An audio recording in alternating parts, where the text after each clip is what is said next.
தமிழகத்துல பொங்கல் அப்படின்னு சொல்லி வந்தாச்சுன்னா சமத்துவ பொங்கல் அப்படிங்கிற பேர்ல கேலி கூத்தாக்குறது அப்படிங்கிறது அரசியல்வாதிகளோட ஒரு வேலையாக இருக்கிறது.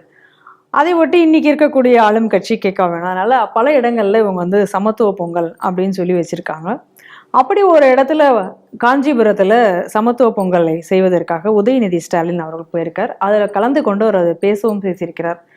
அப்படி பேசும் பொழுது அவர் என்ன சொல்லியிருக்காரு அப்படின்னு சொன்னா, நீங்க வந்து இந்த தொகுதியில ஜெயிச்சதுக்காக நன்றி கூறுவதற்காகவும் தான் நான் இங்க வந்திருக்கேன். நீங்க வந்து மோடிக்கே நீங்க வந்து பொங்கல் வைத்து விட்டீர்கள் அப்படின்னு முதல்ல சொல்லிட்டு, அதுக்கப்புறம் பொங்கலை தான் நம்ம வந்து விசேஷமாக கொண்டாடுறோம். ஏன்னா பொங்கல்ல தான் சமத்துவ பொங்கல் நம்மளால கொண்டாட முடியும். பொங்கல் மட்டும்தான் சாதி மதங்களுக்கு அப்பாற்பட்ட பண்டிகையாக இருக்கிறது. எந்த மூட நம்பிக்கைகளுக்கும் கட்டுக்கதைகளுக்கும் கட்டுப்படாதது இதுதான். அதனால தான் நம்ம சமத்துவ பொங்கலை வந்து கொண்டாடுறோம். ஆனால் ஒன்றிய அரசு வந்து இந்த சமத்துவ பொங்கலை வந்து நாம் கொண்டாடுவதை வந்து தடுத்து நிறுத்துவதற்காக பல வேலைகளை வந்து தொடர்ந்து அவர்கள் செய்து வருகிறார்கள். இருந்தாலும் கூட நம்ம அதை கொண்டாடிட்டு இருக்கோம். அது மட்டும் இல்லாமல் இப்போ நம்ம பண்பாடுகளை அழிப்பதற்காக, அதை ஒழிப்பதற்காக நமக்கு வந்து ஆளுநரை இங்கே அனுப்பிச்சி வச்சிருக்காங்க அப்படிங்கிற ஒரு கதையும் பேசிட்டு முடித்திருக்கிறார். அதுக்கப்புறம் வழக்கம் போல் இவங்க ஸ்டாலின் கொண்டாடின ஒரு பொங்கல் வீடியோ ஒன்று வந்துட்டுருக்கு. அந்த பொங்கல் வீடியோவில் பார்த்தோம் அப்படின்னு சொன்னால், ஒரு பக்கம் வந்து ஒரு துலுக்க பெண், அதுக்கப்புறம் ஒரு கிறிஸ்துவ பெண், அதுக்கப்புறம் ஒரு மடிசார் அணிந்த ஒரு பெண், இவர்கள் எல்லாம் இணைந்து அதோட சேகர் பாபு காலில் செருப்போடெல்லாம் போட்டு அதோடு சேர்ந்து ஏதோ பொங்கல் வைக்கிற மாதிரி ஒரு காட்சி. இதெல்லாம் இன்னைக்கு சமூக வலைதளங்களில் இன்னைக்கு வந்து கொண்டிருக்கின்றன. உதயநிதி அதை பற்றியெல்லாம் பேசியிருக்கார். பல ஃபோட்டோக்கள்லாம் கூட வந்திருக்கு. அந்த ஃபோட்டோவில் கூட கொஞ்சம் ஒரு ஃபோட்டோ ஆப்பெல்லாம் கூட பண்ணியிருக்காங்க. ஸோ அப்போ இது சின்சியரிட்டி வந்து ஃபோட்டோ ஆப்புக்கா பொங்கலுக்கா அப்படின்னு தெரியலை. ஸோ இதுவும் வழக்கம் மாதிரி நமக்கு இந்த பஸ்ஸு விடணும் அப்படின்னா அந்த லிப்ஸ்டிக் பார்ட்டி மாதிரி பெயிண்ட் அடிக்கிறது, இந்த மாதிரி இது ஒரு ஃபோட்டோ அரசு. அந்த மாதிரி இதுவும் ஒரு பொங்கலும் ஒரு சடங்கு மாதிரி அதையும் பண்ணி முடிச்சாச்சு. அவ்வளோதான், முடிஞ்சது. வேடிக்கை என்ன அப்படின்னு சொன்னால், இதுக்கு என்ன பொங்கல்லாம் சமத்துவ பொங்கல் 2 முறை. ஒரு முறை கிறிஸ்மஸ் விழா, அதுக்கு முன்னாடி லயலா காலேஜில் போய் நான் ஒரு கிறிஸ்தவன் அப்படின்னு சொன்னது யாரு? உதயநிதி. உதயநிதி சொன்னது மட்டும் இல்லாமல் என்னன்னா, இதை சொன்னால் பலருக்கு எங்கேயோ எரியும் அப்படின்னு. பர்னால் எப்பவுமே தடவிய பழக்கப்பட்டவங்களுக்கு இப்படித்தான் எண்ணம் போகும். அப்போ இவர் என்ன சொல்றார், நான் கிறிஸ்தவன்னு சொல்லிவிட்டார். நான் அது ஏற்கனவே பண்ணியிருக்கேன். இவருக்குள்ள அஃபிடவிட்டில் இவர் ஹிந்துன்னு தன்னை டிக்ளேர் பண்ணியிருக்காரான்னு பார்க்கணும். இப்போ அவர் வந்து வெளியில் தன்னை கிறிஸ்டியன் ஐடென்டிஃபை பண்ணால் முதல்ல அவரை இப்போ வந்து டிஸ்குவாலிஃபை பண்ணோம். ஏன்னா அஃபிடேவிட்டில் போய் சொல்லியிருக்காருன்னு. சரி, இப்போ எதுக்குன்னா இந்த விஷயம், அவர் கிறிஸ்தவர் விஷயத்துக்கு இதுக்கு என்ன சம்பந்தம் அப்படின்னு கேட்டாச்சுன்னா, முன்ன பைபிளை அவர் படிச்சிருந்தால் உண்மையான கிறிஸ்தவனாக இருந்து, ஏன்னா பாதிரிகளுக்கே பாதி பேருக்கு பைபிள் முழுக்க தெரியாது, அது வேற. அதனால இவருக்கு தெரியறதுக்கு வாய்ப்பு இல்லை. ஏன்னா படிக்கக்கூடிய பழக்கம் இருக்கிற குடும்பத்தில் இருந்தாச்சுன்னா அது தெரிஞ்சிருக்கும். அதனால் அந்த பைபிளில் உபாகமம்னு ஒன்று இருக்குது. அந்த உபாகமத்தில் 17வது அத்தியாயத்தை கொஞ்சம் புரட்டி பார்த்தாச்சுன்னா அதில் என்ன சொல்லியிருக்குன்னா, வேறு தெய்வங்களை கும்பிடுவதையும் விட சந்திரன் சூரியனை கும்பிடுவதை கூட ஏற்றுக்கொள்ள முடியாது. அதோட நுப்பாட்டி இருந்தாலாவது பரவாயில்ல. இது 3வது வசனத்தில். 5வது வசனத்தில் என்னன்னா, இப்படி ஒருத்தன் இருந்தாச்சுன்னா அவனை முச்சந்தியில நிறுத்தி கல்லெறிஞ்சு கொள்ள வேண்டும். எதுல இருக்கு? பைபிள். அமைதி புறா கிறிஸ்தவர்கள் பைபிள்ல இருக்கு.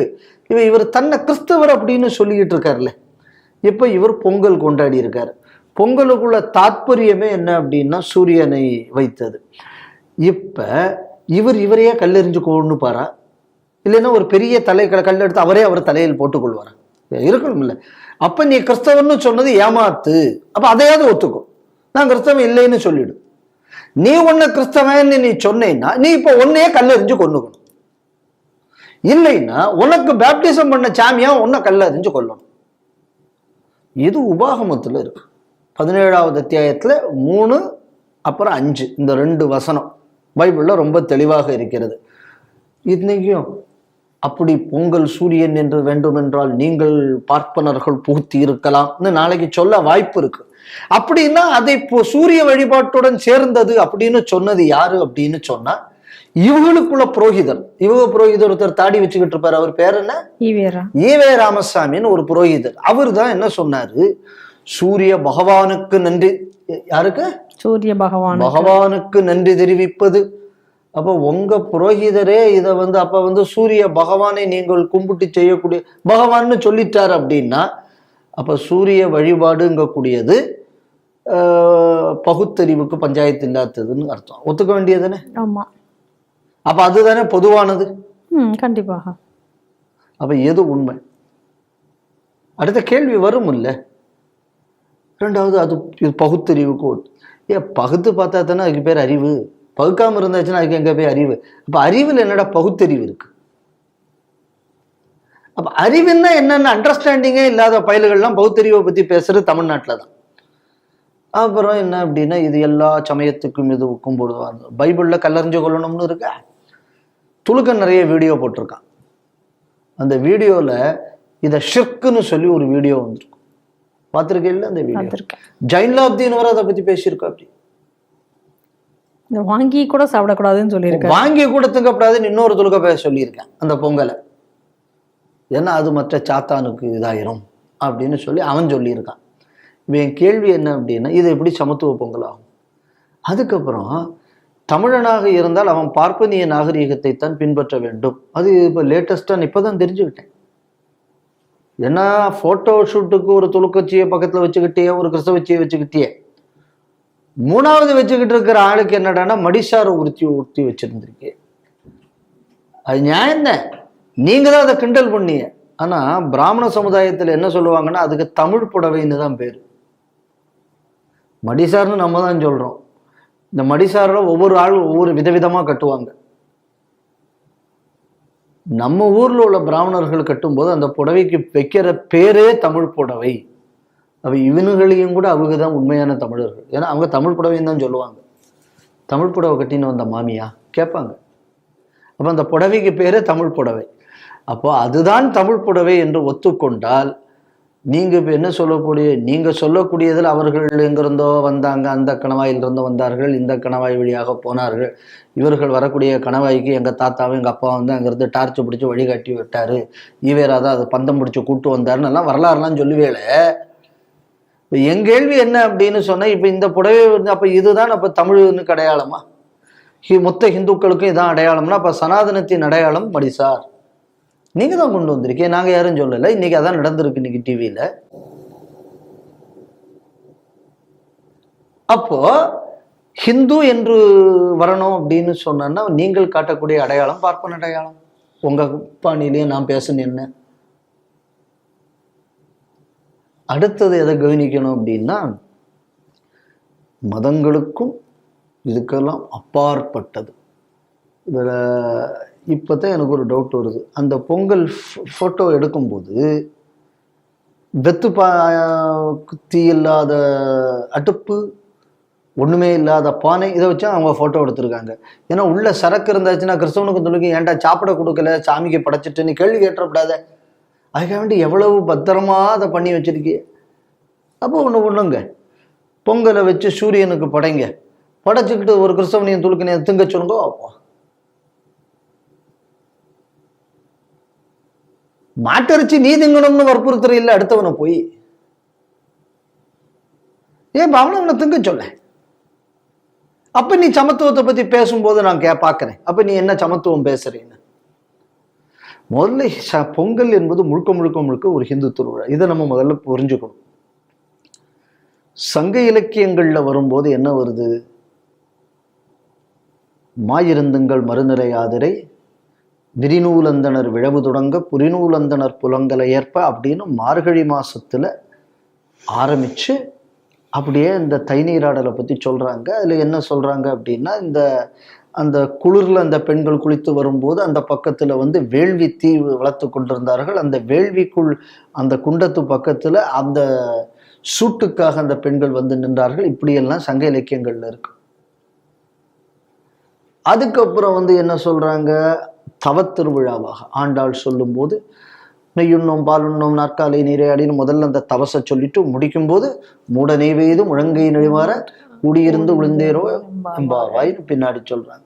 சம்பந்தர் சொல்லும் போது நெய்பூசம் முன்புழுக்கள் நேரழையார் கொண்டாடும் தைப்பூசம் காணாதே போதியோ பொம்பாவாய்.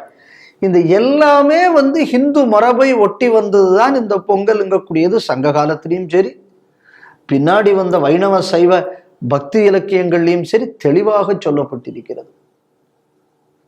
அதுக்கப்புறம் வரும்போது கூட சூரிய பகவானுக்கு நன்றி தெரிவிக்கக்கூடிய அப்படின்னு சொல்லி எதையுமே ஏற்றுக்கொள்ளாத, அறிவுக்கும் பௌத்தறிவுக்கும் வித்தியாசம் தெரியாத ராமசாமி நாயக்கராலும் சொல்லப்பட்டது இது.